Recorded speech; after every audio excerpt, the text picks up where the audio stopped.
welcome to Family Heritage Living. Today I am making double stuffed tacos, and with it I am going to make taco sauce. It is a Copycat Ortego taco sauce recipe, if you're familiar at all with them.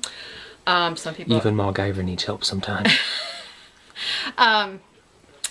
You can get lots and lots of organic salsa, but I have never found an organic taco sauce without the chunks and all those good things.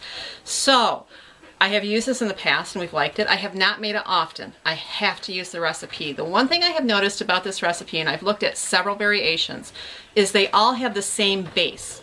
Okay, and they give you a starting point, but what changes is the amount of each ingredient in the recipe. So back to the cooking without like measurements, it's really a taste thing. However, when it comes to spices, what you will want to do is follow the base first. Okay, let that, if you got to warm that recipe up, let it cool, because spices mingle, and as they mingle they become stronger, and you want to be able to get the full flavor in something like this after it has cooled down. If you taste it while it's hot, you're going to say, oh, there's not enough of this or not enough of that. Once it cools, you're going to say, oh, there's too much of this or too much of that. So that's my recommendation for you. The other thing I have to say is I did a video not that long ago, just a couple days ago, and it was a Hungry Jack casserole, and I said how it's really hard for me to find tomato sauce up here. Well, apparently I lied, because we found it this weekend. So what I've learned from being, since we've moved up here, from being so far up, when we first moved up here over a year ago, we had a hard time finding almost anything organic. It was a challenge. And when I say we eat only organic, I mean we eat only organic. We might have a few items that are GMO free, but that's just because we can't find an organic alternative, and we don't eat those often. And when we first moved up here, it was very difficult, but I'm really grateful to the Lord, because over the past year it seems like the stores are starting to realize the demand for organics, and we brought it on. It's exciting because each time we go in the store there might be something new. Sometimes we go in the store and they've taken away a product that we've grown accustomed to. Oh great, they've got it, and then they don't have it any longer. But you know, tit for tat, bitter for better. So here we go. The base for your Ortego taco sauce Copycat. Now I want to say this, I'm doing a double batch, but I'm going to tell you the ingredients in a single batch. Alright, so you're going to use one 15-ounce can of tomato sauce. That can be, you know, your own can. If you do pints, use one. If you're going to double it, use your quart. But again, I'm doubling it, but I'm just going to say it off in singles. So 1 can of tomato sauce. This recipe, the first thing you see in this recipe on any of the sites is the cost for chili powder. I don't get chili powder because I can't find an organic. Now, hey Melody, I gotta tell you something. We talked about cream of tartar the other day. I saw it in the store today. It was not organic, but it was GMO free, and it was by McCormick. So in case you're wondering and you're watching, we do know that you can get GMO free cream of tartar from McCormick. But anyways, I've not found... We are not affiliated with them. Yeah, really, we are not at all. I have not found the chili powder in organic. But here's the interesting thing. If you look at the base ingredients of chili powder, it's pretty much all the other spices this recipe calls for. So then we go back to increasing or decreasing to our flavor. Okay, the base of a good chili powder is typically going to be cumin, onion powder, cayenne, and oregano. And this recipe calls for everything but oregano. So, and you can add it. I mean, if you want to change the flavor and soup it up a little different, go for it. Put the oregano in. But the base recipe I'm using today is it calls for 1.5 teaspoons of cumin. Now, as a cumin user, that's pretty light, because I can add cumin all day long and not get enough. But I'm going to kind of just go with the flow here. And it also calls for garlic. First off, I don't have garlic, and I don't have garlic on hand very often unless it's fresh. Garlic in too many of our dishes has a reaction. Too many of us, it has an issue with being able to digest it correctly, and it gives us like a sour stomach.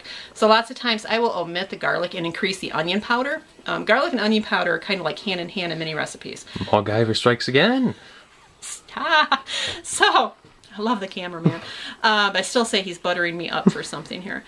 So, you know, again, it's a flavor thing. This is a base, and I'm following the base for you to follow, but I'm telling you up front things that I don't do or do because of. So, the next thing they call for is 1 tablespoon of garlic. And I'm not putting that in there.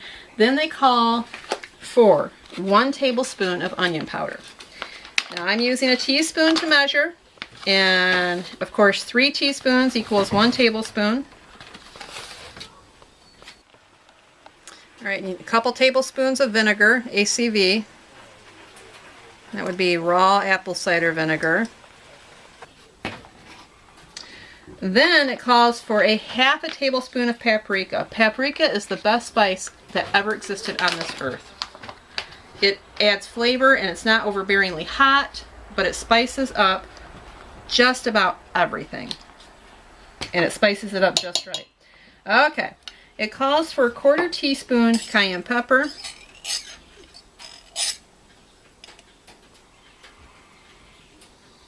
And now we're going to add a 1/3 cup of water. And here's where the variation can change. Once you get this mixed up, and you're going to cook it just a little bit, not really even cooking it, just warming it up so the spices all intermingled together. Some of the recipes I found don't even require warming it up, but you can put it in a blender, and that's what they said to do. I don't have a blender, so I'm going to warm it up and get them to dissolve completely.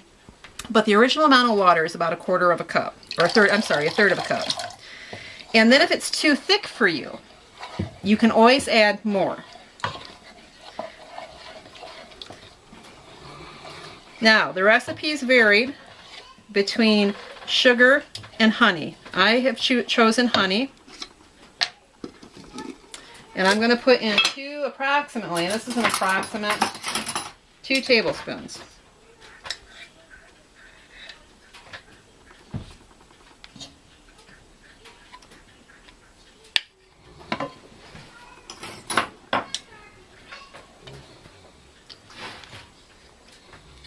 Alright, so once you get those all in, you're going to stir it up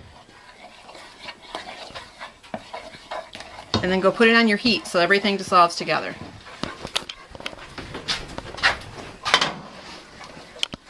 If you can make this in advance at all, so it can sit in a jar in your refrigerator or ice box, again, the flavor is just going to increase.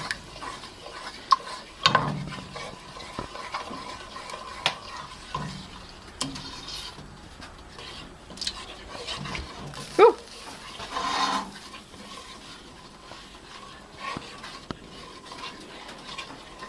That should look really good on camera.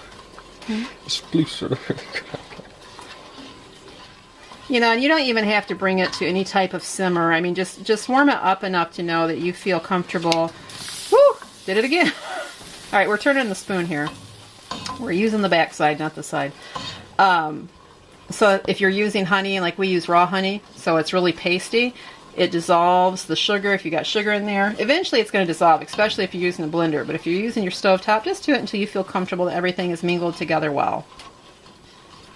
And remember, if you're using it the same day, you want it to cool down, so you don't want to overheat it. You don't want it boiling.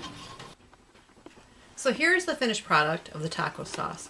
Once it was cooled, I did end up adding more spices, and it was just to my taste, preference. I added paprika and a little more salt and a little more honey. But it's very close to the Ortego. It's been years. I bet it's been 7 years since I've actually tasted Ortego. But memory serves me the superiority of what the flavor was, and it's very close to it. It's not quite exactly like it is, but it absolutely serves for a homemade taco sauce, and one that can be enjoyed by your family. And more sauce.